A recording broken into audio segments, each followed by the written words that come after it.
icono de grabando. Sí. Sí, listo. Bueno, entonces, vamos a comenzar. Vamos a comenzar recordando el día de hoy que nosotros a lo largo del curso de métodos numéricos, perdón, de mecánica de sólidos, hemos estado estudiando pues todo lo correspondiente al comportamiento de los sólidos, ¿cierto? Entonces, hemos visto que los sólidos, si yo les aplico una acción, ellos se van a deformar. Si yo les aplico una acción, van a tener un comportamiento interno al cual vamos a llamar una reacción.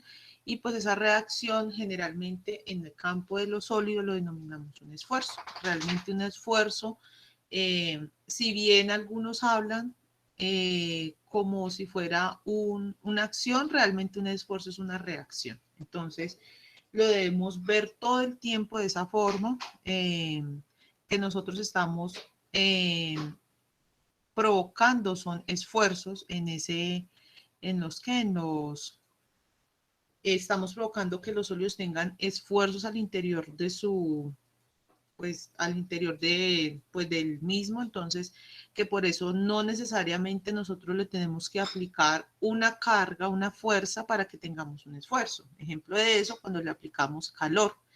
El calor no es una fuerza, es una acción que uno ejerce sobre un cuerpo, ¿cierto? Entonces, a partir de ese cambio de temperatura, podemos ver que al interior del sólido se generan los esfuerzos de tracción, de compresión, bueno, eh, hay diferentes tipos de esfuerzo. Y miren que no fue por la acción de una fuerza, sino por la acción de otro tipo de magnitud física, ¿cierto? Adicional a eso, nosotros tampoco necesitamos aplicar cargas para generar deformaciones, ¿cierto?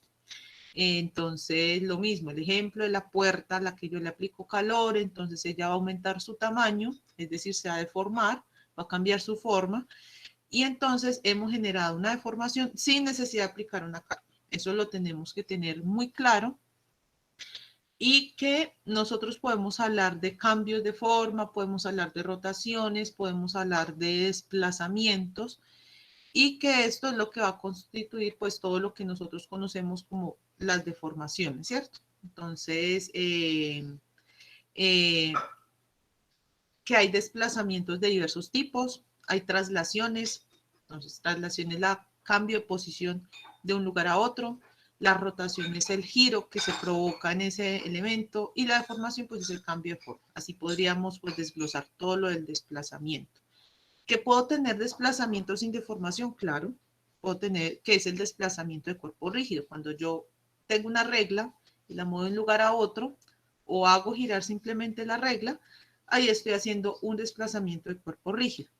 Pero si yo hago una deformación, siempre va a haber desplazamiento. ¿Por qué? Porque en última la deformación es un desplazamiento de las partículas. Solo que aquí ya estamos generando un cambio de forma. Entonces siempre la deformación la debemos asociar a un cambio de forma. En cambio el desplazamiento sí puede tener pues varias componentes, ¿cierto? Que es el cambio de forma y el cambio de posición. Eso lo vimos en el capítulo 2 y en el capítulo 3, ¿cierto? Pero nosotros los estudiamos como eventos independientes, es decir, le aplicamos una acción y se provoca un esfuerzo. Le aplicamos una deformación, una acción y se aplica una deformación. Nunca construimos a lo largo de los capítulos 2 y 3 un puente entre los dos, es decir, una forma de relacionarlos. Y entonces esa es la tarea del capítulo 4, crear la relación entre esos dos elementos, entre el esfuerzo y la deformación. ¿Qué pasa si yo provoco que mi sólido tenga un esfuerzo de tal forma? ¿Qué va a pasar con la deformación? ¿Qué va a pasar si yo provoco una deformación? Digamos, si yo intento estirar un elemento, ¿qué pasa con los esfuerzos que se generan al interior de ese elemento? Listo, eso es lo que está haciendo ese capítulo 4. Recordemos para esto también que hay diferentes tipos de esfuerzo, esfuerzo normal, esfuerzo tangencial y para la deformación lo mismo, que es deformación lineal, deformación angular. Eh, y siempre debemos tener en cuenta que nosotros vamos a estar en el campo de los elementos de los medios continuos. O sea, todo esto que vamos a ver en el capítulo 4 Básicamente, lo que vamos a ver en el capítulo 4 y en el capítulo 12, 13 más o menos, es la razón por la cual en ingeniería civil se diseña como se diseña. ¿Por qué? Porque nosotros tratamos de modelar los sólidos como medios continuos, es decir, son medios que son homogéneos, sus propiedades no cambian a lo largo del elemento, son medios uniformes, son medios que no tienen huecos, discontinuidades en su frontera. Entonces, por esas razones es que nosotros podemos aplicar todo lo que hemos venido aplicando a lo largo del capítulo 2, 3 y que vamos a aplicar en el capítulo 4. Aquí en el capítulo 4 vamos a agregar otras dos condiciones, que es que este tipo de construcciones se hacen, este tipo de relaciones entre esfuerzos y deformaciones se hacen es a lo largo o en sólidos que están en procesos en que no cambia su temperatura, procesos adiabáticos, y no cambia tampoco su presión, pero eso lo vamos a ver más adelante. Entonces, esa es la razón del capítulo 4, construir el puente entre esos dos elementos. Entonces nosotros estábamos hablando, lo que yo les comentaba al principio, que todo eso lo hayamos separado, que lo estábamos trabajando como si fueran elementos independientes. Nunca tuvimos en cuenta el material, nunca dijimos, bueno, esto es concreto, esto es acero. No, yo les decía, esto es un sólido, este sólido tiene estos esfuerzos, hallen el círculo de Mohr, bueno, hallen el esfuerzo tangencial en ese plano, como sea. Pero eran deducciones geométricas, ¿cierto? Entonces, que ahí construíamos el triangulito y no teníamos en cuenta para nada las propiedades del material. Y entonces entra el capítulo 3, en donde nosotros decimos, bueno, esto es válido para las pequeñas deformaciones. Recuerden que las pequeñas deformaciones, cuando ustedes estaban allá en mecánica tensorial, que el profesor les hablaba de las coordenadas espaciales, las coordenadas materiales, que las coordenadas materiales se usaban mucho en sólidos, en cambio las coordenadas espaciales se usaban mucho en los fluidos, es porque nosotros casi no tenemos cambio en esas cambios de posiciones, ¿cierto? Por eso es que a ustedes les decían, los sólidos se manejan generalmente en coordenadas materiales y ustedes van a ver, bueno, los que vean elementos finitos, los que vean toda la línea de estructuras van a ver que realmente siempre se van a comportar en el campo de las coordenadas materiales, ¿cierto? Que son esas X mayúsculas que ustedes veían allá. Y en cambio, los que se vayan por el lado de los fluidos, que se vayan por hidráulica, todo eso van a ver que se van a ir por las coordenadas espaciales. ¿Por qué? Porque ustedes van a tomar un fluido que inicia en una posición y parte de una posición inicial y él se traslada mucho. Es como si nuestro fluido, la partícula se moviera mucho, ¿cierto? Entonces ahí no podríamos hablar de una pequeña o gran deformación. En cambio, en los sólidos ustedes no ven una columna que se deforme mucho, ¿cierto? Ustedes ven una columna que sus desplazamientos de las partículas cuando está sometido a algunas cargas, no sé, sismo, lo que sea, pues son muy pequeñitas realmente, ¿cierto? Y entre más rígido el material, pues más pequeñitas van a ser eso. Como nosotros estamos hablando del campo de las pequeñas deformaciones, entonces por eso es que podemos sacar todo el capítulo 3. Generalmente nosotros hablamos de pequeñas deformaciones cuando hablamos de deformaciones que están del orden de 1 por 10 a la menos 3. De 1 por 10 a la menos 3, en nuestro caso metro, ¿cierto? O sea, cuando estamos hablando del milímetro o inferior al milímetro. Eso para nosotros son pequeñas deformaciones. Ya en adelante ya no hablamos de pequeñas deformaciones, sino el campo de las grandes deformaciones. Entonces, toda la teoría que vimos acá en sólidos no se puede aplicar ahí, toda. Nada de lo que vimos de deformaciones se puede aplicar ahí. Pero ese es el capítulo 3. Como trabajamos con distancias tan pequeñitas, entonces aquí tenemos la posición 1 y aquí tenemos la posición 2. Entonces, como estas distancias son tan pequeñitas, podemos construir triángulos y hacer ángulos en donde podemos decir que la tangente del ángulo es igual al ángulo, es aproximadamente igual al ángulo, porque estamos en las pequeñas deformaciones y podemos hacer, pues asumir muchos elementos para poder construir pues esas matrices, ¿cierto? Pero entonces, como nosotros construimos teorías que son separadas, que no tienen en cuenta el material y que son geométricas, deducciones geométricas, entonces nos toca construir ese puente. Ese puente se construye a través de unos elementos que se llaman los modelos constitutivos. Y esos son la forma en que nosotros relacionamos los esfuerzos con las deformaciones. Entonces, en esta relación que vamos a tener en cuenta, vamos a tener en cuenta el material. Entonces, si es concreto, si es acero, si es madera, sabemos que se comportan diferente de acuerdo al material, pues eso lo hemos visto en las pruebas de laboratorio, pues que hemos visto pues acá por los videitos. También de cómo está la carga, o bueno, más bien la acción, qué acción se le aplica a ese sólido. Y finalmente, en qué condiciones está. Entonces, ahí vamos a hablar, bueno, es muy diferente que un proceso esté a 20 grados centígrados, a que un proceso esté a 30 grados, a que esté a 40 grados. Eso en los sólidos, digamos, en el concreto, en el acero, no importa mucho porque nuestras estructuras no van a estar moviéndose de un lado para otro, no van a estar teniendo cambios de presión, cambios de temperatura muy bruscos, sobre todo en el concreto. En el acero sí hay cambios de temperatura bruscos, pero en el concreto no. Pero digamos los que se hallan por fluidos, de pronto ellos sí ven esto pues más profundo, sobre todo el tema de las condiciones. A nosotros en sólidos lo que nos importa es el material y la acción que se le está aplicando. Entonces, ustedes van a ver que yo casi no hablo de fuerzas, porque usted puede generar un cambio de temperatura, es decir, un cambio en las condiciones y ahí mismo alterar esta relación esfuerzo-deformación. Ahora, hay que tener en cuenta que nosotros vamos a trabajar con diferentes modelos. Cuando nosotros hablamos de los modelos constitutivos, ustedes van a ver que en últimas, eso es una relación en un plano cartesiano de esfuerzo-deformación, ¿cierto? Entonces, como es una relación entre esfuerzo de formación, entonces esa relación puede ser de muchas formas. Entonces, puedo tener aquí una relación de esta forma, puedo tener otra relación de esta forma, puedo tener una relación que sea acá recta, digamos acá recta, y que sea así.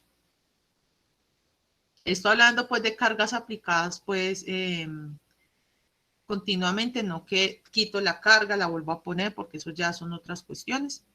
Entonces, en este capítulo, pues vamos a hablar de un modelo que se llama el modelo elástico lineal. Vamos a ver que sea elástico no quiere decir que sea lineal. ¿Listo? Y que sea lineal no quiere decir que sea elástico.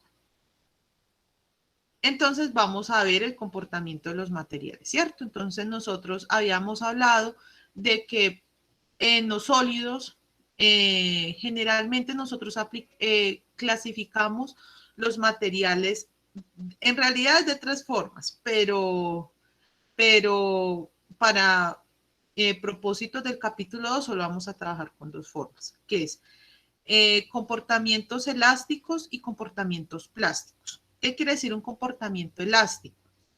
Como si yo tuviera un caucho, ¿cierto? Yo estiro el caucho y cuando dejo de estirarlo, el caucho regresa a su forma inicial, ¿cierto? A su posición inicial. Es decir, tiene deformaciones que el caucho las puede recuperar. Mientras que el comportamiento plástico ya se asocia a deformaciones irrecuperables. Cuando ustedes estiran mucho ese caucho, llega un punto en que él ya no va a ser capaz de recuperar toda esa deformación, sino que van a tener esas veces en que ustedes ven que ustedes estiran el cauchito, lo estiran mucho, y el caucho ya no va a regresar a esta posición, sino que va a quedar como así. Esto es el comportamiento plástico. Ahí ya estamos teniendo comportamiento plástico.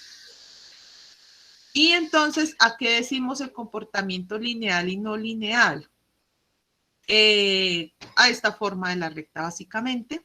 Entonces, aquí tenemos un comportamiento lineal. ¿Por qué? Porque es una línea recta. Y aquí tenemos un comportamiento que no es lineal. ¿Por qué les digo que una no quiere decir la otra? Porque hay comportamientos elásticos que no son lineales.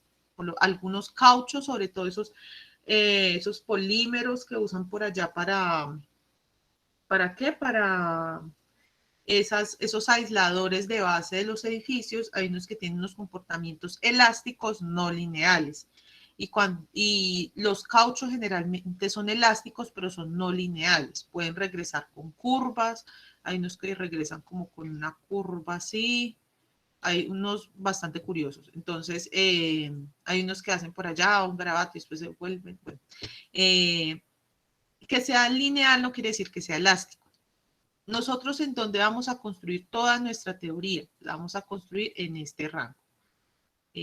Más o menos en este rango. Pues vamos a asumir que esto es recto, pero la vamos a construir en toda esta. Y ustedes van a ver que en general, si bien a las estructuras se les permite deformarse un poquito, porque si no saldría muy costosa la construcción, en general nosotros diseñamos para estructuras lineales elásticas. Todas las estructuras se diseñan de esa forma. ¿Por qué? Porque es que a usted no le interesa que cuando usted esté en la edificación, pues la edificación se deforme así, ¿cierto? A usted no le interesa. Es más, entre menos perceptibles sean las deformaciones, mucho mejor, ¿cierto? Puede que sea muy seguro, sí, claro, pero pues esa no es la gracia, ¿cierto? Entonces nosotros siempre vamos a estar en el comportamiento elástico lineal. A nosotros nos interesa que después del sismo la estructura quede supremamente deformada, no, realmente no. Y de hecho, en todo lo que es la teoría ya de edificaciones para estructuras muy importantes como los hospitales, bueno, etcétera, ya se está tratando de que esta forma en que la forma en que se forma las edificaciones cada vez sea menor. ¿Por qué? Pues yo aquí les voy a adelantar pues cosas que ustedes ven en diseño, pero pues bueno, se las cuento. Resulta que realmente los elementos más importantes en una estructura no son los elementos estructurales, sino los elementos no estructurales. ¿Por qué? Porque los elementos no estructurales como los muros, las ventanas, las puertas, los vacíos, todo eso, hace que, número uno, la estructura se me comporte diferente. Y número dos, realmente lo que más hace daño en un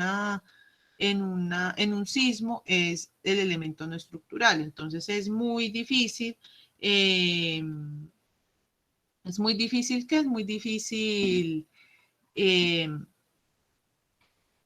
trabajar con elementos no estructurales que estén mal diseñados. Entonces, que el muro se cayó, entonces después del sismo toca reparar el muro, de pronto el muro lastimó a una persona.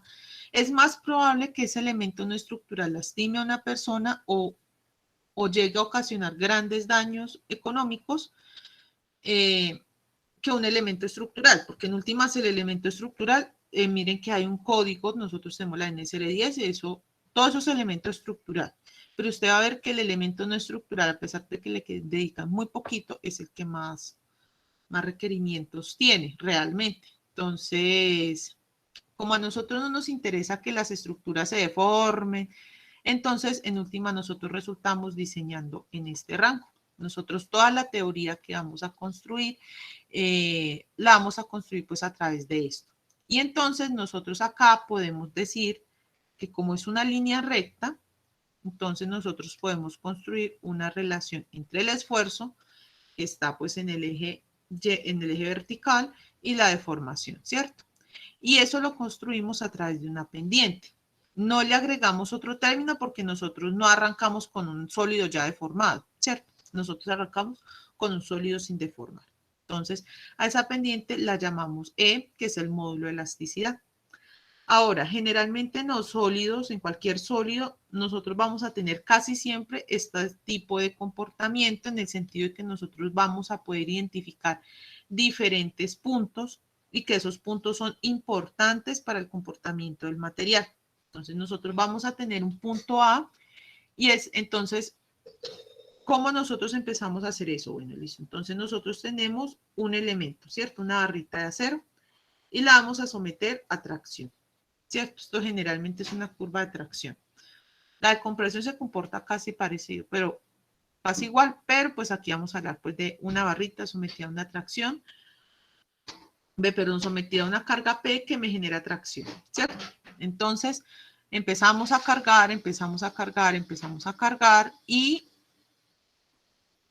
va a llegar un punto en el que ese comportamiento va a dejar de ser lineal. Entonces, a ese punto es al que le llamamos límite de proporcionalidad. Hasta ahí nosotros podemos decir, bueno, mi sólido tiene un comportamiento lineal bajo esa carga. Seguimos incrementando la carga y llegamos hasta un punto B que se llama el límite elástico. ¿Qué me enuncia el límite elástico? Es la frontera que yo tengo en donde yo voy a tener un comportamiento elástico y un comportamiento plástico. Entonces, si yo aquí dijera, bueno, yo voy a dejar de cargar en este punto y voy a descargarlo, él se va a devolver prácticamente por esa misma línea recta hasta llegar a una deformación de cero. Ese límite plástico, ¿qué pasa? Si yo lo cargo un poquito menos, me puedo volver. Si yo lo cargo un poquito más, ya no me puedo volver por esa misma línea, sino que me toca volverme por otro camino. Eso es lo que implica el rango plástico. Entonces, superado el límite de proporcionalidad, entramos a la parte plástica. Y entonces, al entrar a la parte plástica, pues, ¿qué vamos a tener? Que ya no nos, pues, si pretendemos devolvernos, ya no nos podemos devolver a este punto, sino que cuando yo vaya a devolverme, digamos que yo dije, no, voy a aplicarle 5 libras, ¿cierto? O 6 libras. Ahí ya superé el límite plástico. Si yo quito las 5 libras que le apliqué, ya no me va a quedar así una linecita, sino que me puede quedar arrugadito o más estiradito, ¿cierto? Entonces, eso es lo que implica. Queda una deformación a la cual nosotros llamamos la deformación residual, ¿cierto? Esa deformación residual es la que nos indica que estamos en el rango plástico. Seguimos cargando, y llegamos hasta el punto E, que es el punto de fluencia. El punto de fluencia es cuando el elemento, eso se ve más que todo en el acero, que ya se empiezan a formar fenómenos como el cuello de botella, bueno, se empieza a calentar la zona en donde se está formando el cuello de botella, es decir, la reducción de la sección. Y esto es con lo que generalmente uno diseña. ¿Por qué? Sobre todo en acero. Ustedes van a ver que ellos le van a hablar del FY, ¿cierto? El punto de fluencia es el punto en donde yo voy a tener como, no voy a alterar la sección transversal de mi elemento. Mi elemento no va a fluir, no va a cambiar sus propiedades. ¿Qué pasa si supera este punto de fluencia? Va a haber un reordenamiento de las partículas al interior del sólido y entonces lo que vamos a tener básicamente es otro material. O sea, a pesar de que estemos ensayando la misma barrita, ya no vamos a tener esa misma barrita, sino que vamos a tener en ese punto ya otro material. Entonces empieza un reordenamiento, y a esto lo llamamos el endurecimiento. ¿Por qué? Porque miren que sigue ganando, sigue soportando más carga, sigue ganando resistencia, y entonces va a haber un punto F, que entonces ya aquí ya empieza a formarse una meseta, ¿cierto? Y entonces aquí ya vamos a llegar a un punto que es el esfuerzo último. ¿Cuál es el esfuerzo último? Sencillamente el esfuerzo máximo que resistió. Y ya cuando resiste ese esfuerzo máximo, pues pueden pasar dos cosas. O me devuelvo o sigo cargando hasta llegar a la falla. Ya en la J es la rotura, es cuando se producen las fisuras, se daña la sección transversal, bueno, se daña el elemento, ¿cierto? Ahora, ustedes ven que nosotros estamos hablando es de esfuerzos, pero que es en últimas un esfuerzo. Un esfuerzo es una fuerza sobre área, ¿cierto? Y nosotros ya vimos en el capítulo 2 y en el capítulo 3 que nosotros no tenemos forma de medir los esfuerzos al interior del sólido, ¿cierto?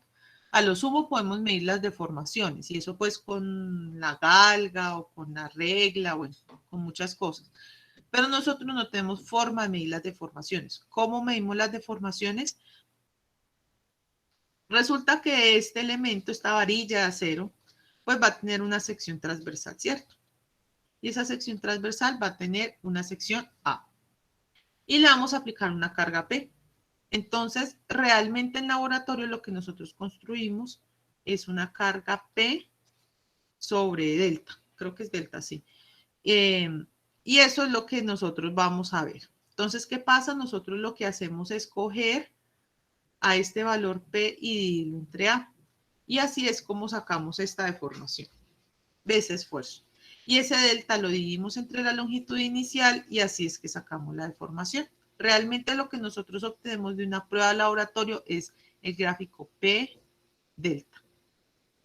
Y ya dividiendo entre el área, entre la longitud inicial, pues vamos a tener el esfuerzo de formación. Solamente que para estandarizarlo, pues se trabaja en medidas de esfuerzo y en medidas de deformación. Entonces, esto es lo que nosotros debemos tener en cuenta. Ahora, ¿qué pasa con este y con este? Si yo tengo una área menor, ¿cierto? Una área menor, pues voy a tener un esfuerzo mayor, ¿cierto? Sigma mayor, ¿cierto? Entre más pequeña sea el área, más esfuerzo voy a tener, ¿cierto? Porque sigma es igual a P sobre A y si A es pequeño, como es el denominador, pues me va a incrementar ese valor, ¿cierto? Entonces es cuando este J aparece acá. ¿Por qué les hablo de área menor? Cuando ustedes están cargando esta varilla, esto les va a hacer así. Esto les va a hacer así, como un cuellito de botella. Esta área pequeñita es la que usan para calcular esta. O ustedes quieren saber el esfuerzo con relación al área inicial, bueno, entonces sale este J bajito. ¿Por qué? Porque tengo un área grande, entonces realmente va a ser pequeño. Realmente con la que se trabaja es con la que está en la línea sólida, no con la que está en la línea punteada, porque la que está en la línea punteada es engañosa. Generalmente se trabaja es con esta, porque esta está relacionada con el área inicial A, que es lo que realmente nos interesa y nos muestra pues una medida más o menos acertada del comportamiento. Ese es el capítulo 1. Como la introducción pues a esa sección, ¿cierto? Y entonces, dependiendo de eso, nosotros vamos a clasificar a los materiales de dos formas. Nos vamos a clasificar materiales dúctiles y materiales frágiles. ¿Qué es un material dúctil? Que permite grandes deformaciones plásticas. Es decir, ustedes ven al acero que después de que pasa esa frontera del límite plástico,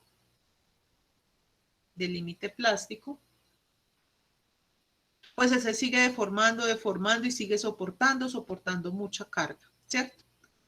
Y en cambio un material frágil, el material frágil apenas alcanza el límite plástico, se rompe. Por lo menos ustedes ven un vidrio, el yeso, el concreto, esos materiales no admiten que ustedes los deformen mucho. Y entonces, como no admiten que los deformen mucho, entonces lo que van a provocar son fallas explosivas, porque él no va a permitir deformarse y que vaya apareciendo poco a poco la falla, no. Él de una vez se va a deformar y entonces por eso es que generalmente cuando ustedes están ensayando en el laboratorio el concreto, a veces toca envolver al concreto en unas camisas porque o en unos plásticos también, porque la falla frágil de eso pues puede hacer que salgan disparados pues trozos de concreto, ¿cierto? Esos son fallas frágiles. Y en un sismo la falla es mucho más frágil, porque es una carga que se está aplicando cíclica. Mientras que el acero, ustedes van a ver que el acero se va a retorcer hasta que finalmente empiezan a aparecer las grietas en la estructura, ¿cierto? Y se agranden esas fisuras y se conviertan en grietas, perdón. Entonces, el proceso de fisuración de ambos es diferente. Mientras que el frágil de una vez me va mostrando una grieta, material dúctil se deforma y se deforma, aparecen las fisuras y por último aparecen las grietas, que no es más que fisuras grandes, ¿cierto? Esa es la diferencia entre esos dos materiales. Entonces, por eso es que nosotros trabajamos con acero reforzado, con concreto reforzado. ¿Con qué lo reforzamos? Reforzamos un material frágil con un material dúctil. Esa es la gracia de esa dupla, de ese dúo, que mientras están en un sismo, el material dúctil ayuda al material frágil a trabajar, lo ayuda en un sismo a trabajar, porque si no, imagínense pues todas las casas hechas únicamente de concreto simple, pues no podríamos pasar del primer piso, ¿cierto? Entonces, ¿qué? Entonces, esa es la clasificación de los materiales. Estas son las curvas de concreto y del acero. El acero resiste muchísimo y eso que aquí pues no está a escala, pues como realmente es, el acero se estira y se estira, se estira en la parte plástica, mientras que el concreto hace un pico en la parte elástica y hasta ahí llegó. Pasa muy poquito la parte plástica. Estos son los diagramas comunes de concreto y del acero. ¿Hay alguna duda hasta acá?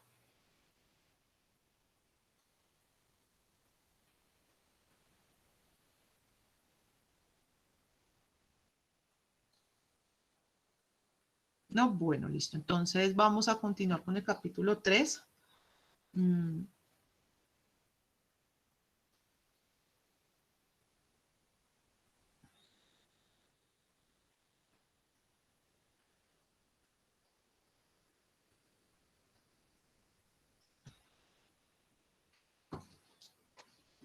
Que en el capítulo 3 ya estábamos construyendo pues esa relación entre el esfuerzo y la deformación. Entonces nosotros vemos que a partir de toda esa teoría y que en laboratorio nosotros podemos construir la relación, entonces nosotros podemos hacer el modelo constitutivo, el cual nos dice, bueno, cómo se relaciona el esfuerzo y la deformación, ¿cierto? Entonces aquí vamos a hablar también del material. El material es muy importante porque él es el que nos dice realmente cómo se va a comportar el material. Y entonces aquí vamos a hablar de cómo nosotros caracterizamos los materiales. Entonces, tenemos primero la relación de Hooke. ¿Qué hace la relación de Hooke? Nos crea una relación entre los esfuerzos normales, es decir, sigma X, sigma Y, sigma Z, y las deformaciones longitudinales, es decir, epsilon X, epsilon Y y epsilon Z. ¿Cómo las construye? Las construye a través de la suposición del modelo lineal elástico. Como es un modelo lineal, nosotros lo podemos relacionar a través de una recta, ¿cierto? Y la recta tiene una pendiente y tiene un punto de cruce con el eje Y, ¿cierto? Pero como aquí partimos de que nuestro sólido no empezó deformado, entonces esa constante, esta más m más b que acompañaba pues a esta fórmula, pues se hace cero, ¿cierto? Entonces, por eso es que nosotros únicamente usamos la relación y igual a mx, ¿cierto? Entonces, haciendo como una similitud con nuestro eje cartesiano, en donde el eje horizontal es la deformación y el eje vertical es el esfuerzo, entonces podemos construirla de la misma forma. El eje horizontal es la deformación, el eje Y es el esfuerzo, y entonces nos falta hallar esa pendiente, ¿cierto? A esa pendiente nosotros la llamamos el módulo de elasticidad E. Ese también se conoce como el módulo de Young, ¿cierto? Entonces, ¿qué indica el módulo de elasticidad? Bueno, la relación de proporcionalidad entre el esfuerzo y la deformación, entre el esfuerzo normal y la deformación longitudinal. Eso lo deben tener muy en claro porque ya después aparece otro módulo y ese módulo relaciona otros esfuerzos y otras deformaciones. Entonces aquí los construimos a partir de la suposición de que estamos bajo un comportamiento elástico lineal, ¿cierto? Y esa es la gracia de Hooke. Y ustedes van a ver que Hooke se usa de aquí en adelante. Hooke, ustedes se lo van a encontrar de aquí en adelante porque es el que constituye pues toda la parte de la parte elástica de los materiales. Entonces, ay, me volví. Entonces, cuando nosotros estamos hablando de los materiales, nosotros ya hablamos de que son elásticos lineales, ¿cierto? Entonces, nosotros, ¿qué es lo que hace ese módulo de elasticidad? Hablarnos de la forma en que se estira mi material, ¿cierto? O se contrae, se estira o se contrae, pero se estira a la misma dirección de la carga, es decir, si nosotros tenemos la carga, nosotros tenemos nuestro sólido acá, lo estiramos con una carga P, ¿cierto? Entonces ahí se van a provocar unos esfuerzos, ¿cierto?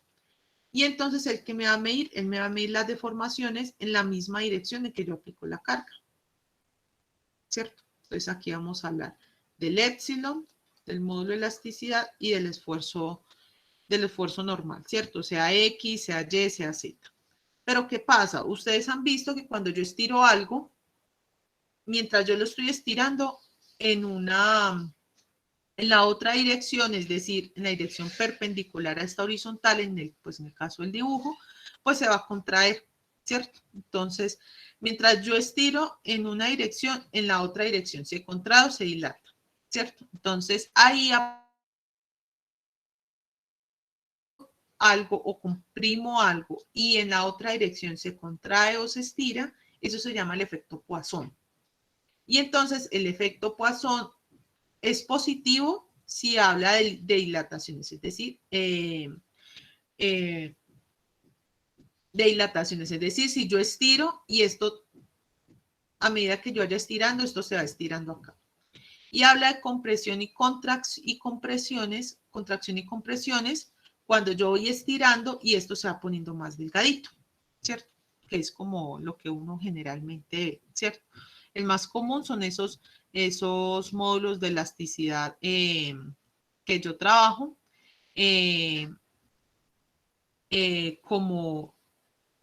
como estirando acá, al otro lado, en la otra dirección se va contrayendo, ¿cierto? Esos materiales en los que yo tengo voy estirando en un lado y al otro lado también se va estirando, bueno, esos son más bien bastante extraños. Ya van a ver después por qué aquí aparece ese 0,5 y no aparece un valor más grande, mientras que aquí aparece un -1. Todo es por un denominador que hay ahí. Y entonces, ¿cómo yo relaciono las deformaciones laterales con las deformaciones longitudinales? Bueno, de esta manera. Pero miren que todo esto, todas estas deformaciones están, si aquí se me genera, si estoy generando un epsilon X, aquí que se me va a generar un epsilon Y, ¿cierto? Los ortogonales. Se van a generar siempre deformaciones longitudinales. Yo provoco una deformación longitudinal, me va a generar también varias deformaciones longitudinales. Entonces, esas deformaciones laterales las puedo hablar como deformaciones longitudinales. Entonces, esas deformaciones longitudinales, bueno, si yo estiro tanto en esta dirección, ¿cuánto se me contrae en esta otra dirección? ¿Cierto? Entonces, esto es lo que dice esto. Si yo estiro en una dirección, ¿cuánto se me contrae en la otra? Si yo estiro en una dirección, ¿cuánto se me contrae en la otra? Y entonces yo puedo construir como un conjunto de ecuaciones, que eso es lo que básicamente habla esto. Bueno, esto ya lo vimos. Ahorita les hablo un poquito de eso. Entonces, por lo menos si yo estoy hablando, si yo estoy aplicando un esfuerzo sigma, una carga en esta dirección, en la dirección X, entonces yo ¿qué voy a generar? Un esfuerzo en la dirección X, ¿cierto? Porque es un esfuerzo normal. Entonces, el esfuerzo generado por P va a ser sigma X. Y entonces yo, ¿cómo puedo hacer? Entonces lo primero que yo debo establecer es la deformación longitudinal. Esto ya vimos que lo podemos establecer a través de la ley de Hooke, ¿cierto? La ley de Hooke. Recuerden que relaciona esfuerzos normales con deformaciones longitudinales. Esfuerzos normales con deformaciones longitudinales. ¿Cómo las relaciona? A través de esta fórmula. Pero entonces, ¿yo qué hago? Yo necesito es la deformación en última, ¿cierto? Entonces, ¿yo qué hago? Despejo de esta ecuación, despejo a epsilon X. Y entonces, así genero mi primera ecuación importante en esta ocasión. Las segundas vienen ya de la ley de Poisson.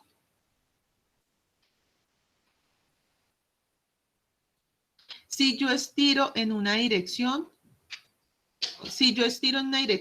¿cómo se me va a comportar en la otra? ¿Cierto? Si yo estiro en una dirección, bueno, ¿cómo va a ser el comportamiento en la otra dirección con respecto a la deformación inicial en la dirección epsilon Y, epsilon X? Entonces, también es ley de Poisson. De Poisson, las fórmulas de Poisson que vimos anteriormente. Entonces, nosotros dijimos, bueno, si yo deformo esto, ¿cuánto se me deforma? Es epsilon Y en la otra dirección. Si yo deformo en epsilon X, ¿cuánto se me deforma en epsilon Z? Pero resulta que yo ya tenía epsilon X. Epsilon X, ¿de dónde lo obtuve? De la ley de Hooke. Entonces, ¿yo qué hago? reemplazo este valor en esta fórmula y así obtengo esta fórmula que tiene valores de esfuerzos y de deformaciones. Lo mismo en esta, reemplazo esta ley de Hooke que hallé acá, la reemplazo en esta fórmula y hallo una relación entre esfuerzo sigma X y deformación epsilon Z. Lo mismo hacemos en las otras direcciones. Para el eje Y, aplicamos una carga en la dirección de Y. Y entonces, si yo aplico una carga en la dirección de Y, ¿qué se me va a generar? Un esfuerzo normal en la dirección de Y. Entonces, aquí pasamos a este segundo, a sigma Y. ¿Y cómo va a ser su deformación? Bueno, ese se va a deformar, supongamos que este se va a deformar así, ¿cierto? Yo supongo, pero realmente no sé qué material es. Se va a deformar así, es decir, se va a estirar en la dirección en que yo aplico la carga y se va a contraer en la dirección contraria, en las direcciones contrarias, porque ya estamos hablando de 3D. Entonces vamos a aplicar algo parecido que hicimos en el eje X. Entonces, ¿qué pasa? Sigma Y, esta es la ley de Hooke. Esta es la ley de Hooke. ¿Y qué pasa en la ley de Hooke? Bueno, que los esfuerzos y las deformaciones van a estar relacionados a través de un módulo que llamamos módulo de elasticidad. ¿Qué hago? Despejo de este epsilon Y, de esa fórmula, y entonces hago un procedimiento parecido. Como estoy aplicando una fuerza en la dirección de Y, ¿cuáles van a ser sus deformaciones laterales? Pues epsilon X y epsilon Z, ¿cierto? Si yo aplico una carga en la dirección de X, ¿cuáles serán sus deformaciones laterales? Epsilon Y y epsilon Z. Y si yo aplico una carga en la dirección Z, ¿qué cargas van a ser laterales? Epsilon X y epsilon Y, ¿cierto? Hago un procedimiento parecido, reemplazo epsilon Y acá, que esto sería epsilon X es igual a menos nu por epsilon Y, ¿cierto? Y este sería epsilon Z es igual a menos nu epsilon Y, ¿cierto? Y algo parecido se hace pues en el eje Z. En el eje Z las deformaciones laterales van a ser epsilon X y epsilon Y, mientras que mi deformación normal a la que yo le voy a aplicar la ley de Hooke pues será epsilon Z, ¿cierto? Ley de Hooke. Y entonces resulta que es cuando yo aplico una carga, todo esto se está superponiendo. Realmente todos estos elementos están pasando en un sólido. Entonces aquí hablamos de una cosa que se llama el principio de superposición. Yo aplico una carga en un sólido. ¿Y qué pasa con esa carga? Esa carga no me va a provocar solamente efectos en un sentido, me va a provocar efectos en los otros sentidos, ¿cierto? Entonces, ¿qué pasa ahí? Entonces, resulta que cuando aplico la carga, ustedes saben que se genera al interior del sólido una matriz de esfuerzos, ¿cierto? Una matriz de esfuerzos que llamamos sigma X, sigma Y, sigma Z, con unos cortantes. Como ahorita nosotros no estamos hablando de cortantes, a nosotros solamente nos interesan los esfuerzos normales. Solamente estamos hablando de esfuerzos normales. Y entonces, ¿qué pasa? Esa deformación dada por epsilon X va a ser igual a la deformación en epsilon X generada por sigma X, la deformación en epsilon X generada por sigma Y la deformación epsilon X generada por sigma Z. Es decir, cada dirección de esfuerzos me va a generar una deformación. Pero entonces yo necesito saber el efecto de cada una de esos esfuerzos en una sola deformación. Y eso es el principio de superposición que nosotros tenemos acá. Entonces aquí reemplazamos por todas estas formulitas que hallamos acá. Recuerden, hallamos un epsilon X, otro epsilon X y otro epsilon X. Entonces lo que estoy sumando son los esfuerzos, los efectos de cada uno de esos esfuerzos en una deformación. Entonces sumo, sumo, sumo y aquí pues hago las simplificaciones del caso y obtengo esta fórmula. ¿Qué indica ahora este epsilon Y? Este epsilon Y indica los efectos que tienen cada uno de esos esfuerzos en esa deformación. Y el epsilon Z, los efectos de cada una de esos esfuerzos en esa deformación. Entonces estoy mirando. Si aplico un montón de esfuerzos, bueno, si tengo un montón de esfuerzos en mi sólido, ¿cómo se me comporta epsilon X? ¿Cómo se me comporta epsilon Y? ¿Y cómo se me comporta epsilon Z? Entonces miren que en este modelo constitutivo ya tenemos el material. Lo tenemos metido a través de estas dos constantes. través del módulo de elasticidad y a través del módulo de Poisson. Y algo parecido podemos hacer con los esfuerzos tangenciales. Pero pues ahí ya consideramos que el sólido, esto se llama, estos ensayos se les suelen hacer mucho a los muros.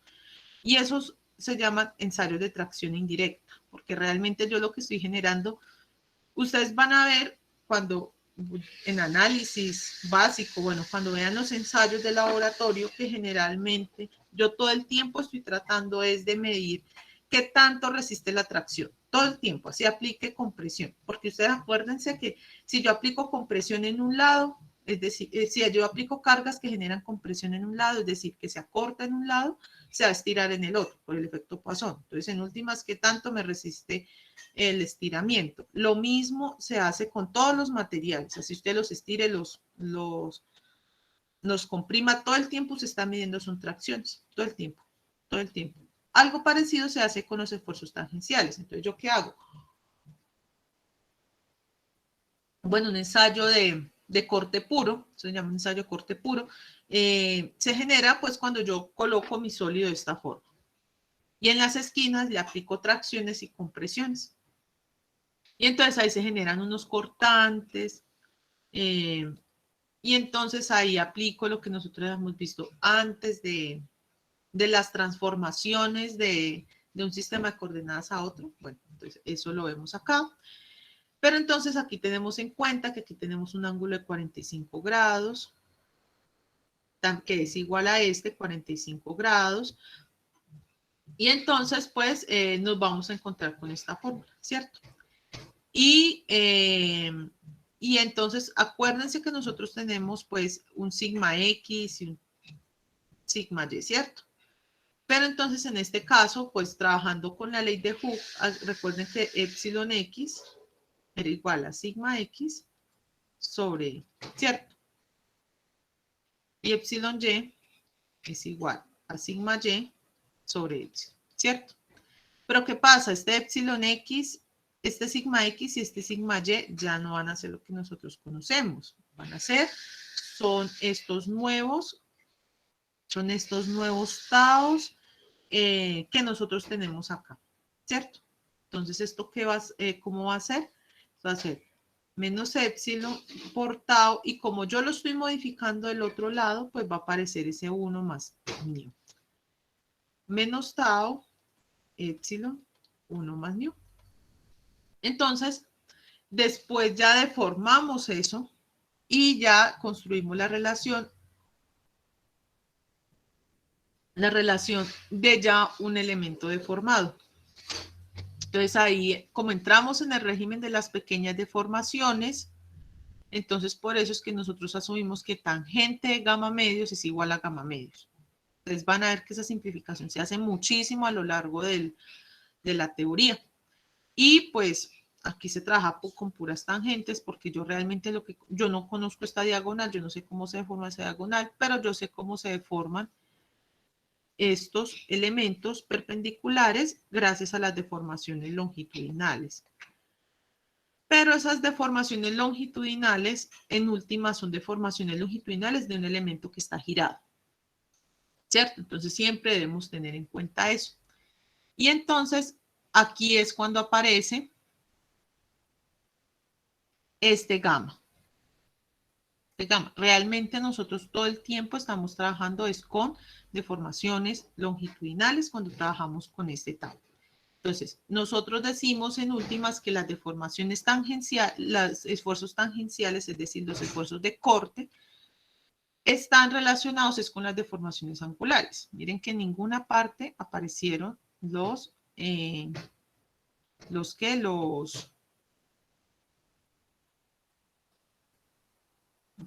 en ninguna parte aparecen los esfuerzos normales, así yo los use para demostrar. ¿Por qué? Porque es que una cosa es que yo tenga este esfuerzo, esta deformación longitudinal en este lado y en este lado, ¿cierto? Pero ¿qué pasa cuando lo giro? Eso ya se va a convertir en una relación de deformaciones angulares. Entonces, por eso es que aparece este gamma. ¿Y dónde aparece este tau? Bueno, miren aquí. por acá. Y yo tengo este tau, ¿cierto? Y aquí lo reemplazo en esta parte. Entonces, reemplazando los valores de epsilon x y epsilon y cuando aplicamos tau, se obtienen tales, ¿cierto? Y entonces tenemos que tau es igual a esto. Este elemento se llama el módulo de corte. Entonces, nosotros ya tenemos tres elementos. Tenemos el módulo de Poisson, el módulo de elasticidad y el módulo de corte. Y el módulo de corte es el que me indica, bueno, cómo se va a deformar transversalmente. Es esa deformación angular, esa deformación gamma que nosotros conocemos desde el capítulo 3. Entonces, miren que en el fondo trabajamos todo el tiempo con esta construcción, de que es elástico lineal. Que para las longitudinales teníamos la ley de Hooke y su correspondiente pues principio de superposición. Y para las deformaciones angulares tenemos este. Y esto pues ya sería pues el repaso del capítulo 4 en las secciones A1, A2 y A3. ¿Hay alguna duda hasta acá? Esto fue como volando, volando, volando. ¿Listo? ¿No? Bueno, entonces este módulo G es toda esta fórmula. Entonces, bueno, reemplacemos ese G, ¿cierto? Entonces tenemos que gamma, porque realmente a lo que a nosotros nos interesa son las deformaciones, es igual a 1 sobre G por tau. Es decir, aquí tenemos el mismo Y igual a MX. ¿Cuál es este MX? 1 sobre G. ¿Cuál es este X? Es el gamma XY. Ay, gamma, es el gamma XY. ¿Y cuál es este Y? Es este tau XY, ¿cierto? Entonces tenemos que tau XY es igual a G por gamma XY. Despejamos de acá, gamma XY es igual a tau XY sobre G. De aquí es que obtenemos esta fórmula. Y entonces todo eso se hace en los planos, en el X, en el plano XY, en el plano YZ, en el plano XZ. Pero ¿qué pasa? Miren que en ningún momento yo estoy incluyendo las deformaciones que pasan en otras direcciones. Ustedes ven que yo tengo a gamma XY y ahí no aparece epsilon X, ni epsilon Y, ni epsilon Z. Tengo a gamma XZ, allá gamma XZ y no tengo a epsilon X, epsilon Y, epsilon Z. Y aquí tengo a gamma YZ y eso ahí no tengo a epsilon X, a epsilon Y, a epsilon Z. Miren que aquí tampoco tengo otras deformaciones angulares, solamente tengo el esfuerzo angular. Lo mismo pasa acá y lo mismo pasa acá. ¿Qué podemos decir acá? Que las deformaciones longitudinales no dependen de las deformaciones angulares. Eso es lo que podemos hacer aquí. Y viceversa, las deformaciones angulares no dependen de las deformaciones longitudinales. Esto es lo que quiere decir esto. Epsilon no depende de gamma, gamma no depende de epsilon. Entonces es muy diferente lo que yo voy a tener en deformaciones longitudinales a lo que voy a tener en deformaciones angulares. Y eso lo deben tener muy presente para la sección 4.4, que es básicamente, bueno, explicar, pues, hablar de esto un poquito. Entonces, ¿cuál es la conclusión que podemos sacar aquí? Las deformaciones angulares no me generan deformaciones longitudinales. Las deformaciones longitudinales no me generan deformaciones angulares. Eso es lo que dice ahí básicamente. Ahora, una deformación longitudinal sí me genera otras deformaciones longitudinales. Eso es, toca aclararlo. Entonces, una deformación longitudinal, una deformación epsilon, sí genera otras deformaciones longitudinales.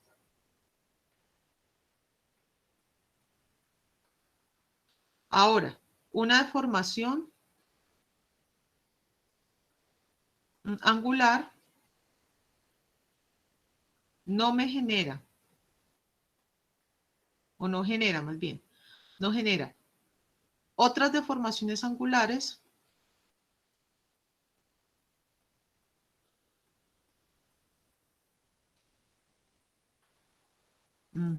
angulares ni deformaciones longitudinales. O sea, él está ahí solito.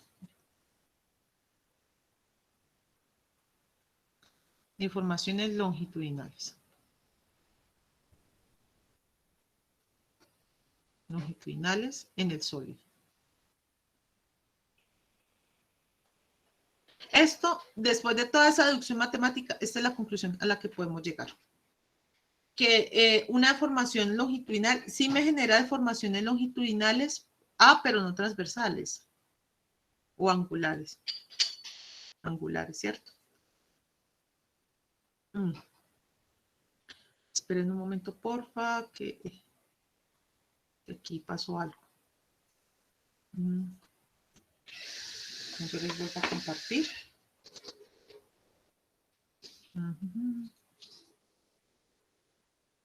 ¿Dónde está? Aquí.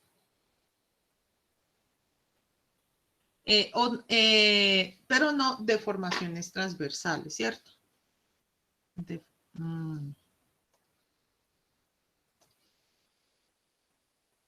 Deformaciones angulares. Y una deformación angular no me genera otras deformaciones angulares ni deformaciones longitudinales en el sólido. Todas esas demostraciones y cosas que vimos allá atrás se resumen en esas dos líneas. Y eso es supremamente importante para cuando yo estoy trabajando sobre todo con experimentos, que yo digo, bueno, quiero generar un corte puro, quiero generar tal cosa pura, entonces, bueno, tengo que generar un estado de esfuerzos y deformaciones de tal manera que no se me presenten elementos indeseados. Cuénteme, Manuel.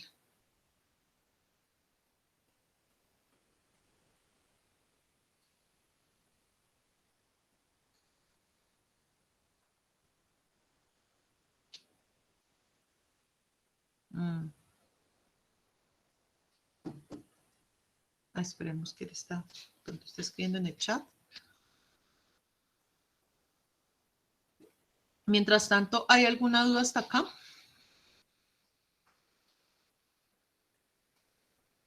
Bueno, listo. Bueno, entonces, ¿hay alguna duda hasta acá?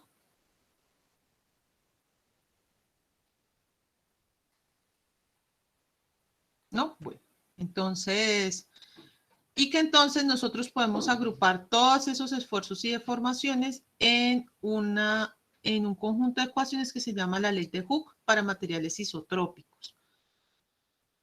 ¿Qué es un material isotrópico? Que tiene el mismo comportamiento en las deformaciones en todas las direcciones. Es decir, si yo estiro a la dirección sigma X, se me va a generar un estado de esfuerzos y deformación, ¿cierto? Pero si yo hago la misma deformación en el eje Y, se me va a generar un estado parecido en las otras direcciones y así sucesivamente, ¿cierto? Eso es lo que quiere decir un material isotrópico, que tiene las mismas propiedades en todas sus direcciones. No es que si yo estiro a lo largo del eje X es diferente a que si lo estiro a lo largo del eje Y. Un ejemplo de material isotrópico que no es isotrópico, la madera. La madera es diferente su comportamiento a que si aplico la carga en la dirección de las fibras que perpendicular a las fibras. Ese es un material anisotrópico. Ese es un ejemplo de material anisotrópico. El acero es más o menos isotrópico, más o menos. El concreto es un material anisotrópico. El concreto resiste muy bien la compresión, pero es pésimo resistiendo la tracción. Ustedes intenten en el laboratorio o ver ensayos de tracción de concreto y ustedes van a ver que a la tracción el concreto resiste más o menos una décima parte de lo que resiste a compresión. Entonces, cuando ustedes estén hablando de un concreto de, no sé, 21 megapascales, eso quiere decir que a la compresión resiste 21 megapascales, pero a la tracción resiste aproximadamente 2 megapascales. Esa es la relación de anisotropía que tiene el concreto. La madera sí depende pues mucho de la madera y del estado de la madera y de la humedad, bueno, de muchas cosas. El acero se comporta más o menos lo mismo a tracción que a compresión. Y entonces todas esas ecuaciones se pueden relacionar a través de esto y en últimas pues me va a salir una constante Y esa constante se va a llamar la constante de la M. Y esa constante de la M es la que me va a relacionar todo lo que son los esfuerzos con las deformaciones. Entonces, me relaciona el esfuerzo con la deformación, epsilon X, epsilon Y, epsilon Z, lo mismo a sigma Y y a sigma Z, y ya cada una de las deformaciones angulares, pues con gamma, con sus gamas, ¿cierto? Aquí el libro nos introduce muy rápido este término, esta E, y esta E se llama la dilatación cúbica, que no es más que la suma de las deformaciones longitudinales, es decir, de epsilon X, epsilon Y, epsilon Z, eso se llama la dilatación cúbica. Y es la traza de la matriz de deformaciones. Bueno, entonces, ¿hay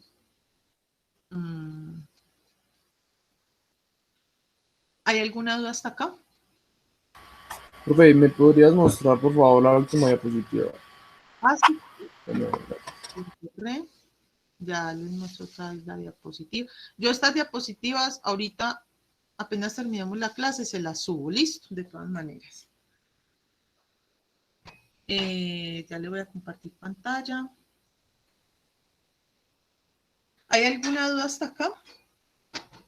Ya yo creo que acá pueden resolver bastantes puntos del taller, porque realmente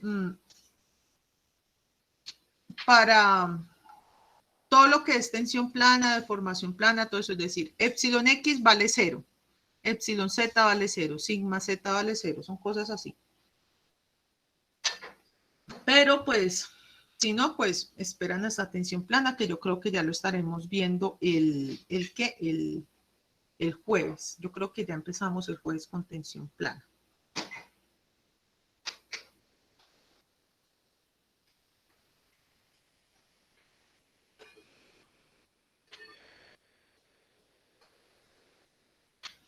Me avisa cuando ya, por favor.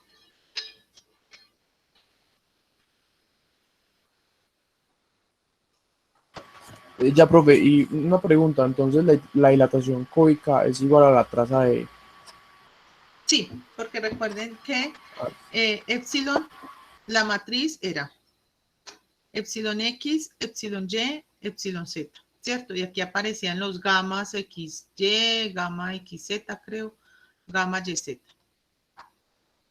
¿cierto? Y aquí pues era lo mismo, ¿cierto? Eso era una matriz simétrica. Y entonces, ¿cuál es la traza? La traza es la suma de los elementos de la diagonal. ¿Cuáles son los elementos de la diagonal? Epsilon X, epsilon Y, epsilon Z. ¿Listo? Bueno, entonces, yo creo que nos sobró un tiempito. Entonces, vamos a continuar con el capítulo 4 y 4.5. Realmente esos son muy cortos. Ustedes van a ver que 4.4 es media página. Y el 4.5 es hablar de esa dilatación cúbica. Entonces, pues vamos a empezar tema nuevo. Pues no es tan nuevo porque les hice repaso, pero ¿qué? Pero pues ya para empezar a ver tema del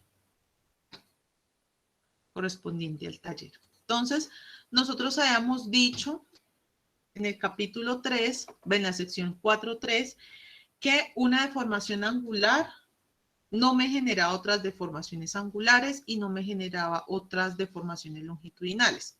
En cambio, que una deformación longitudinal sí me genera otras deformaciones longitudinales, pero no me genera otras deformaciones angulares. ¿Esto qué quiere decir? Que si yo estiro un elemento en deformación longitudinal, no necesariamente se me generan esfuerzos de corte, deformaciones angulares, ese gamma XY, ese gamma XZ, no se genera porque miren que en las fórmulas no aparecen relacionados. Entonces, allá hablamos de los esfuerzos y acá vamos a hablar de allá hablamos de las deformaciones y acá vamos a hablar de los esfuerzos. Entonces, ¿qué pasa? Nosotros como estamos trabajando con materiales isotrópicos, ¿cierto?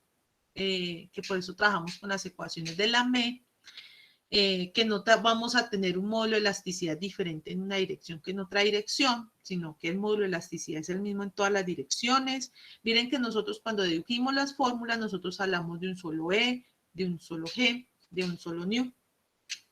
¿Esto qué quiere decir? Que es un material isotrópico. Las propiedades físicas son iguales en todas las direcciones. Entonces, ¿qué pasa? Como nosotros estamos trabajando con materiales isotrópicos, homogéneos, que son continuos, es decir, no tenemos agujeros en la mitad de los sólidos, entonces vamos a tener que nosotros podemos transformar los esfuerzos y las deformaciones, vamos a poder aplicar todo lo que vimos en el capítulo 2 cuando nosotros íbamos allá, las deformaciones principales. Recuerden que yo tenía una matriz E, y como tenía una matriz E que era simétrica, ¿cierto? Una matriz E que era simétrica, que era cuadrada, ¿cierto? Que era no singular. Entonces, acordémonos que a esa matriz de deformaciones también se le podía hallar las deformaciones principales, ¿cierto? Epsilon 1, epsilon 2 y epsilon 3. Dependiendo pues del tamaño que yo tuviera la matriz. Si era de 2 por 2, pues allá epsilon 1 y 2. Y si era de 3 por 3, pues era epsilon 1, epsilon 2 y epsilon 3, ¿cierto? ¿Qué pasa? Cuando yo tengo deformaciones principales o esfuerzos principales, ¿qué pasa cuando yo tengo esfuerzos principales? Los esfuerzos principales son esfuerzos todos normales, es decir, yo no voy a tener esfuerzos de corte. Recuerden que cuando yo obtenía la matriz de deformación, yo podía decir, podía armar la misma matriz únicamente con esfuerzos, con deformaciones principales, y ya no me aparecían esas deformaciones angulares. Lo mismo pasaba con los esfuerzos. Es igual a sigma 1, sigma 2 y sigma 3, ¿cierto? Nosotros hallamos sigma 1, sigma 2 y sigma 3 y el plano en que se desarrollaban y hasta ahí paraba la cosa, ¿cierto? Nosotros nunca hallamos, bueno, ¿y qué deformación de corte se me genera ahí? No, realmente no se halla eso. Entonces, en ese caso, nosotros vamos a tomar las deformaciones principales y entonces en las deformaciones principales no se me van a generar esfuerzos de corte o deformaciones de corte o deformaciones angulares. ¿Esto qué quiere decir? Que epsilon 1,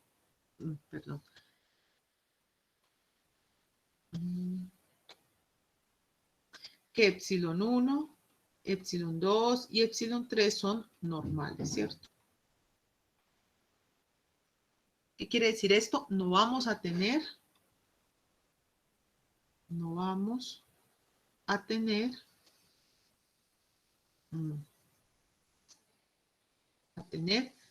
gamma, ningún gamma, ni gamma XY, ni gamma XZ, ni gamma YZ. Y entonces, ¿qué pasa? Si yo tengo que gamma YZ, todos los gamas son 0, entonces recordemos las formulitas de los gamas relacionadas, de las deformaciones angulares relacionadas con los esfuerzos transversales, ¿cierto? Que teníamos que gamma XY es igual a 1 sobre G, que es el módulo de corte, por tau XY, ¿cierto? Pero ¿qué pasa si yo hago que esto sea igual a 0? 1 sobre G, tau XY. 0 es igual a 1 sobre G, tau YZ. Y no voy a tener ningún esfuerzo de corte, tampoco en la otra dirección.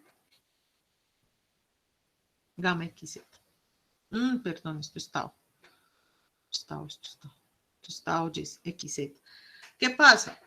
Si yo tengo que este producto es igual a 0, ¿qué pasa?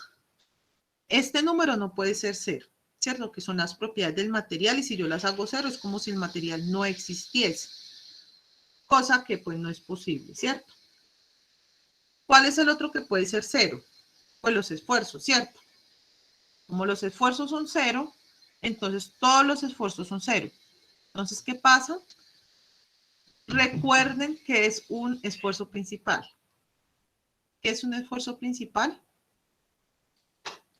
Un esfuerzo principal es un conjunto de esfuerzos o un estado de esfuerzos en el cual no voy a tener esfuerzos cortantes. Entonces, sigma 1, sigma 2 y sigma 3, ¿cierto? Y todos los tau, cualquier tau, son iguales a 0. ¿Qué pasa? ¿Esto qué quiere decir? Que tau son XY. Tau XY, tau XZ, tau YZ son iguales a 0. Entonces, si la misma deducción en deformaciones la traía de los esfuerzos, ¿cierto?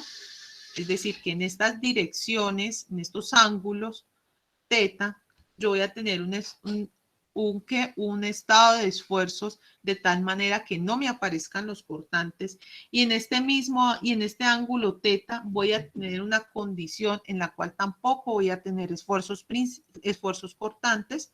¿Qué pasa? Que realmente estas dos condiciones son las mismas, ¿cierto? Porque en el mismo ángulo se me van a generar esfuerzos cortantes igual a 0 y deformaciones angulares iguales a 0. ¿Qué podemos decir entonces? Que este ángulo P, llamémoslo ángulo N, que este ángulo P de las deformaciones en el cual yo tengo un estado de deformaciones principales va a ser igual al mismo ángulo N. Es decir, al ángulo que yo hallo cuando voy a hallar el problema de los esfuerzos principales. ¿Eso qué quiere decir? Que yo tengo en las direcciones en las que se me generan los esfuerzos principales, se me generan las deformaciones principales. Eso es lo que yo voy a tener ahí, en las mismas direcciones. Recuerden que sea la misma dirección no quiere decir que va a tener los mismos valores propios, bueno, porque eso ya depende pues de la matriz. Pero entonces, ¿qué en últimas van a tener aquí? Que estas dos matrices van a tener las mismas direcciones principales. O sea que cuando ustedes estén hallando, que yo les ponga un ejercicio, les diga, les dé el estado de esfuerzos y deformaciones, y les diga, hallen las direcciones principales, pues ustedes solamente lo tienen que hacer una vez, porque ambas matrices comparten las mismas direcciones principales. ¿Eso qué quiere decir? Que en la dirección en que se me generan los esfuerzos principales, se me generan las deformaciones principales. Eso es lo que quiere decir toda esta deducción. Y por eso necesitábamos las fórmulas del capítulo 3, que son los modelos constitutivos para el cortante. Entonces, aquí vemos que realmente las deformaciones angulares realmente solamente dependen del esfuerzo cortante. Y si no tengo esfuerzo cortante o esfuerzo transversal, pues no voy a tener las deformaciones y viceversa, ¿cierto? Esa es la sección 4.4, que en la dirección en que se generan los esfuerzos principales, se generan las deformaciones principales. Ya la magnitud de esos elementos, pues obviamente va a cambiar porque son matrices diferentes. Pero esta es en última la conclusión que podemos sacar de acá. ¿Listo? ¿Hay alguna duda hasta acá?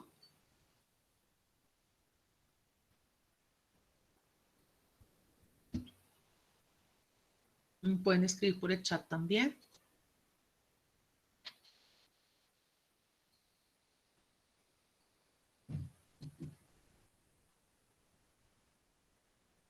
¿No? Bueno. Entonces, vamos a la sección 4.5. Todo perfecto, bueno, listo. Entonces, ya saben que la conclusión del 4.4 es que en la dirección principal se me generan, en las direcciones principales se me generan esfuerzos principales y deformaciones principales. ¿Listo? Esa es la conclusión de la sección 4.4. Y en la sección 4.5 vamos a hablar de esa dilatación cúbica, cambios de volumen y dilatación. Bueno, resulta que ustedes tienen un sólido, ¿cierto? Y ese sólido, bueno, aquí lo vamos a simplificar a un cubo, pues porque con un cubo es más fácil de entender este concepto. Tenemos un cubo, un diferencial de cubo, es decir, un cubo que es muy pequeñito. Ese cubo va a tener dimensiones de X, de Y y de Z. Como tiene dimensiones de X, de Y y de Z, pues le va a poder sacar un volumen, ¿cierto? Y entonces, ¿qué pasa? Yo lo voy a someter a una acción. Sea que le voy a aplicar una carga, sea que lo voy a someter a calor. El caso es que voy a tener un volumen final de esta forma. Vamos a decir que aumentó su volumen. Es decir, vamos a tener un volumen inicial y un volumen final, ¿cierto? Ahora, si yo le aplico esas acciones, se van a generar unos esfuerzos normales, ¿cierto? Unos esfuerzos sigma X, sigma Y, sigma Z. Y como nosotros vimos, los esfuerzos normales nos generan deformaciones longitudinales, es decir, nos generan epsilon X, epsilon Y y epsilon Z, ¿cierto? Entonces, ¿qué pasa? Como nos generan epsilon X, epsilon Y y epsilon Z, entonces, ¿cómo se va a incrementar por lo menos este lado de X? Se va a incrementar epsilon X, recuerden que esto es, epsilon X es longitud final menos la inicial sobre la inicial, ¿cierto? Entonces, realmente eso es como un porcentaje que tanto se dilata, que tanto se contrae en la dirección X. Entonces, ¿qué hacemos? Al porcentaje inicial, que es 1, le sumamos el final, ¿cierto? Le sumamos qué tanto se incrementó o qué tanto se contrajo, ¿cierto? ¿Qué tanto se incrementó, qué tanto se contrajo? Pues se halla a través de este epsilon X, ¿cierto? Que sería como las distancias que hay entre esta patica y este lado y este, ¿cierto? Que sería la longitud inicial. Entonces, digamos, este medía 1, ¿cierto? Y este terminó midiendo 1.1, ¿cierto? Ese sería el de X. Y este sería este epsilon X. Epsilon X es igual a 0.1. ¿Qué tanto se estiró? ¿Qué tanto se contrajo? O yo puedo tener que este vale 1 y este vale 0.9, ¿cierto? Entonces, epsilon X es igual a menos 0.1. Algo parecido podemos hacer con la dirección en Y y con la dirección en Z. Como nosotros estamos suponiendo que es isotrópico y entonces le aplicamos sigma X, sigma Y, sigma Z, entonces por eso es que tenemos deformaciones en todas las direcciones, porque le estamos aplicando pues ese principio de que una deformación longitudinal me genera otras deformaciones longitudinales, ¿cierto? Entonces, ¿qué pasa? ¿Cuál será el volumen de esto? Nosotros sabemos que el volumen de un cubo, ¿qué es? El área de la base por su altura, ¿cierto? ¿Cuál es el área de la base? De X por dz. ¿Y cuál es la altura? Pues de Y, ¿cierto? Para este volumen. Ahora, ¿qué pasa? Nosotros también tenemos que hallar el volumen definitivo, el volumen final. El volumen final, ¿qué va a ser? El área de la base por la altura. Pero esto ya después de la deformación.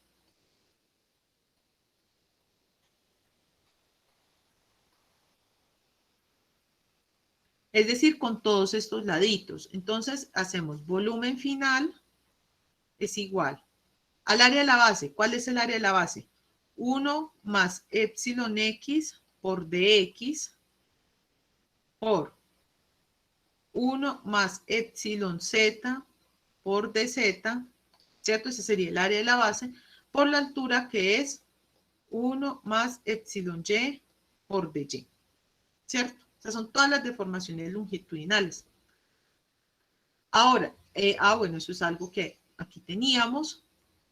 Y entonces, ¿qué pasa? Yo necesito saber cuál es la diferencia entre el volumen inicial y el volumen final, ¿cierto? O sea, algo así como, ¿qué tanto volumen se incrementó?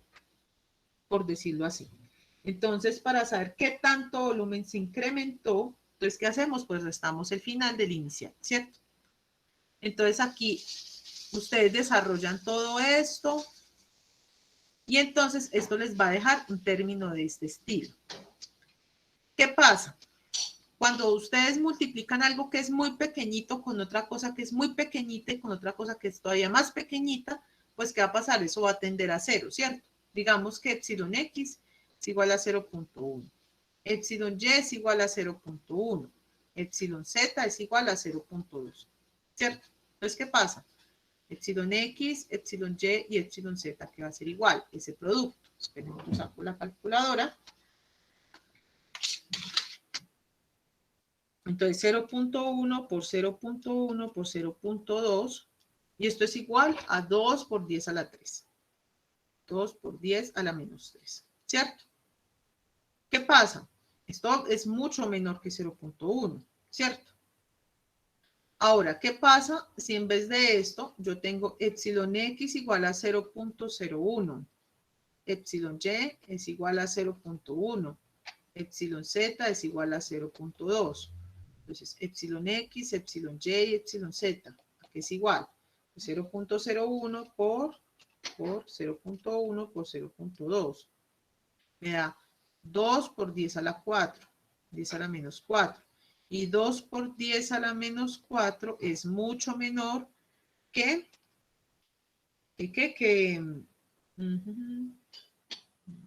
está aquí.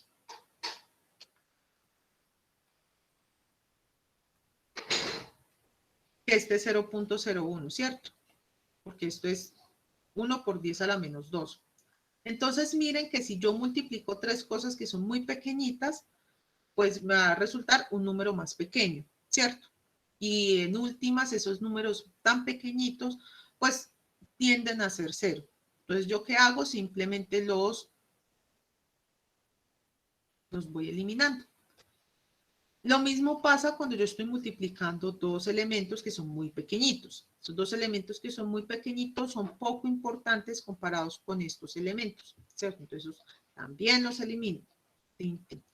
Y me quedan estos tres elementos, ¿cierto? Epsilon X, epsilon Y, epsilon Z, que son los que realmente me están indicando con un valor numérico significativo qué es lo que está pasando allá. Porque digamos, ustedes dicen, no, es que esta suma me da 0.1, pero el producto le puede dar 0.0005. Entonces es un valor realmente muy pequeñito, ¿cierto? Entonces, que no le agregaría mucho valor a las ecuaciones. Y como estamos trabajando en el campo de las pequeñas deformaciones, otra vez vengo acá con el cuento de las pequeñas deformaciones, pues sí o sí vamos a tener que estos productos de 3 elementos y estos productos de 2 elementos, pues me van a dar valores muy pequeños. Miren, 2 por 10 a la menos 4, 2 por 10 a la menos 3, bueno, aquí exagerando pues, pero generalmente dan 2 por 10 a la menos 6, 2 por 10 a la menos 7, entonces uno dice, no, estos valores se pueden asumir cercanos a 0 y únicamente dejamos pues estos 3 elementos. Y entonces, por eso es que aparece esta cosita de aproximadamente igual. Es aproximadamente igual, pues porque obviamente no es igual, porque le quité términos a la suma, pero se acerca mucho al valor real, porque le estoy quitando como un 10 a la menos 6, un 10 a la menos 7. No es lo mismo, pero pues se puede decir que es aproximadamente lo mismo. Entonces, únicamente extraigo estos tres elementos de vital importancia, que eso sí me dicen información importante. Creo que eso lo vimos en el capítulo 1, que porque yo podía eliminar estos elementos, pero estos no, y de X, de Y, de Z. Eso sí sé que se conserva. Ahora, ¿qué pasa? Yo puedo hallar una relación entre lo inicial y lo final. Siempre que ustedes estén hablando en matemáticas, en física más que todo, y en métodos numéricos, de cómo relaciona una cosa con otra, uno generalmente lo relaciona con elementos que sean adimensionales. Es decir, ustedes van a ver, no sé si ustedes vieron en física, que en los laboratorios el error es igual al error final menos el elemento final menos el inicial sobre el inicial, ¿cierto? Ustedes siempre se van a encontrar con esta fórmula. Ustedes van a ver que la deformación, que es un elemento adimensional, va a ser la longitud final menos la longitud inicial sobre la longitud inicial, ¿cierto? Que el error, el error, ¿qué pasa, hombre? El error es igual al X final menos el X inicial sobre el X inicial. Estas son medidas como absolutas, para intentar crear medidas absolutas. Algo así vamos a establecer con el volumen. Ya lo establecimos con la deformación, ahora lo vamos a establecer con el volumen. ¿Qué hacemos? Al volumen final menos el volumen inicial sobre el volumen inicial. Pero ¿qué pasa? Esto en últimas, ¿qué es? Épsilon, bueno, es igual a B de F menos B sobre D. ¿Pero qué es B de F? Nosotros ya lo llamamos acá. Es aproximadamente esto, ¿cierto? Entonces sería epsilon X más epsilon Y más epsilon Z de X de Y de Z menos el volumen inicial que es de X de Y de Z, ¿cierto? Sobre B, ¿cierto?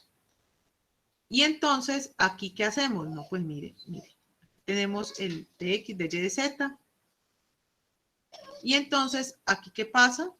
El volumen inicial que era de X de Y de Z, ¿cierto? Entonces, esto es, saco factor común, epsilon X más epsilon Y. Ah, no, esperen, perdón, aquí le embarré. No. Disculpen aquí un momento, voy a borrar esto otra vez.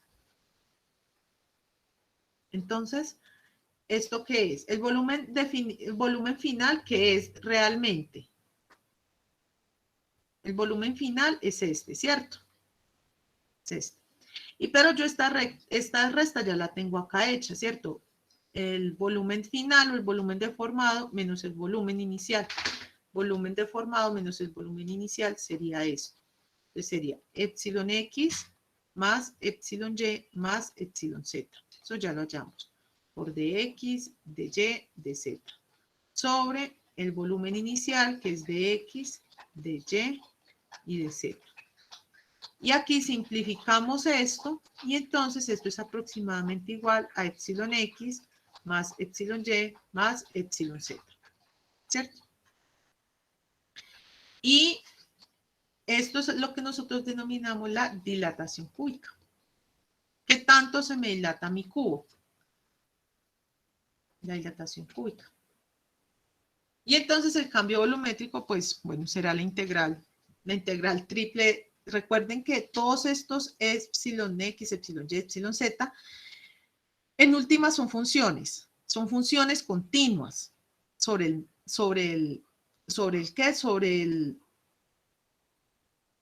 el medio continuo en el cual estamos trabajando.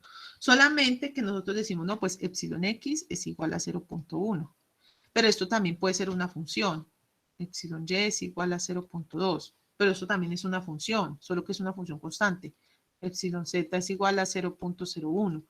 Pero eso es una función, solo que es constante. Entonces yo puedo hallar qué tanto se me dilata mi volumen, o el cambio volumétrico, ese delta B, o sea, esta resta en últimas, haciendo pues esta integral cuando tengo funciones. Cuando tengo ese epsilon X, epsilon Y, epsilon Z, es como funciones, no como números constantes que yo tengo acá. ¿Listo?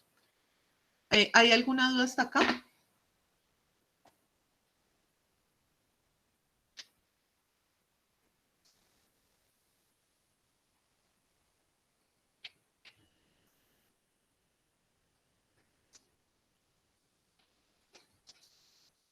Pueden escribir por el chat, no hay problema.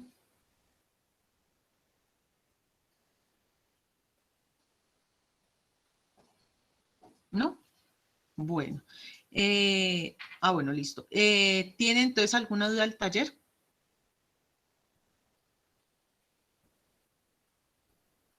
Del capítulo 3.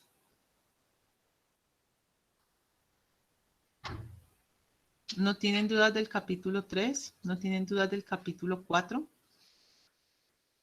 Cuénteme. Listo.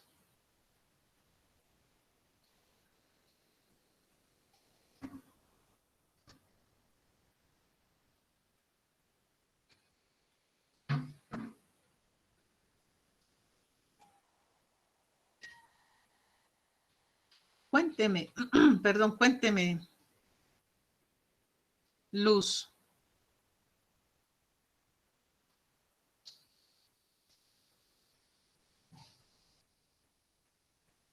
Ah, sí, tranquila, tranquila. Bueno, mientras ella va buscando, ¿alguna otra persona tiene dudas? Profe, qué pena. En el capítulo 3 nos piden dibujar un campo vectorial, Un pero campo vectorial. ¿Capítulo 3? sí, creo que ¿Cuál es es la la pregunta pregunta? 14. Ah, ya, ya. Ya lo miro, ya lo miro. Preguntas de control. Pregunta 14. Pero es de ejercicios propuestos. Ah, ok. Esperen, esperen. 14. Ah, rotacional. Sí, Ah, profe. pues la gráfica la puedo hacer con MATLAB. No la tiene que hacer pues a mano, no es necesario. Calcular rotacional sí lo tienen que hacer a mano, pero graficarlo no es necesario a mano. Porque eso le van a salir unas flechitas muy diminutas. Y pues calcular esas flechitas es más bien maluquito. Es mejor que lo hagan con MATLAB. Miren con MATLAB.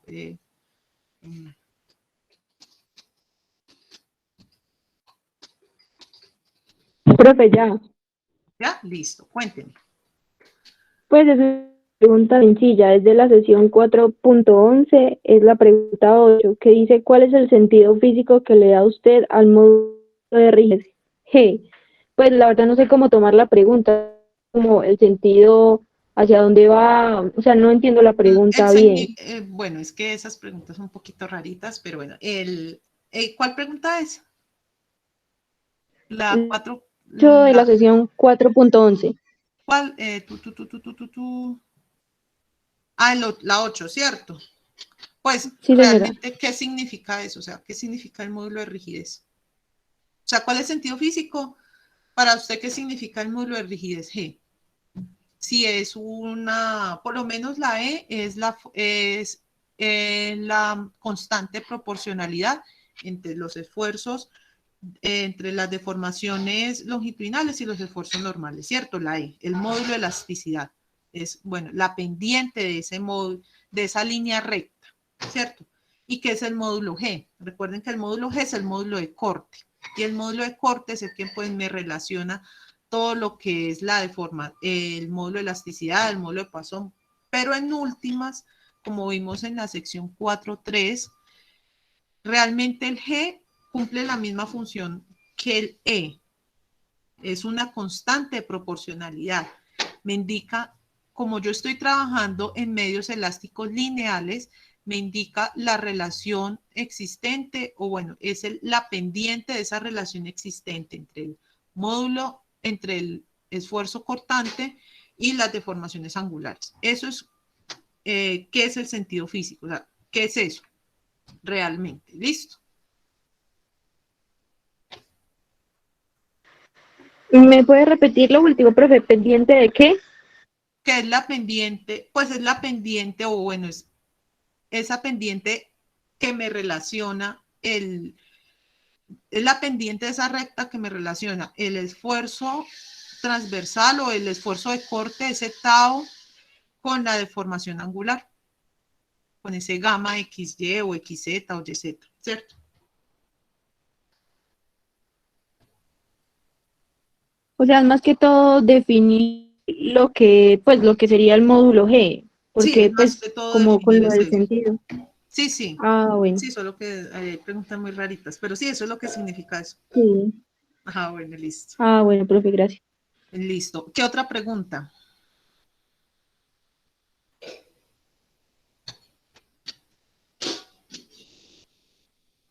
Aprovechen, pregunten.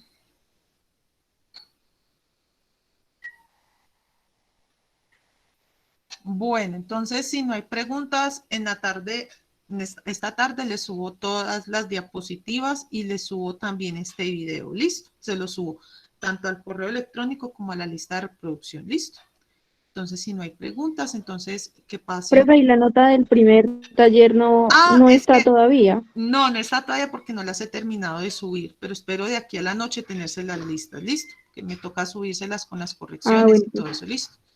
Entonces, si no hay más dudas, entonces que pasen muy buena tarde. Entonces nos vemos el jueves. Recuerden tener dudas para el taller. ¿Listo?